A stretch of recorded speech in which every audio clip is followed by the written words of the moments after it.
Thiba khangdana leirakiba India Macha Ahum ado United States ke force na vessel amada chatharakiba attack ta lekidre haina Shipping Minister Sarbananda Sonowal na phongdurakle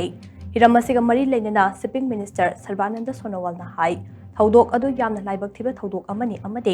laikidraba Ahum adugi hakchang recover tawba ngamle haike US na attack chatharakiba vessel adugi maming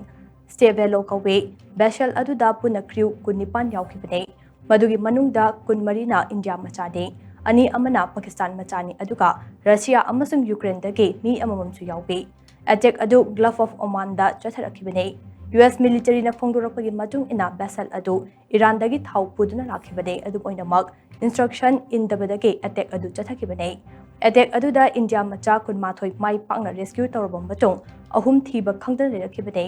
Thiba khangdal leraklaga sina phangkraba sailor ahum adude Deck Cadet Aditya Sharma, Engine Fitter, Sivanand Chaurasia Amade, Chief Engineer, Patnala Suresne.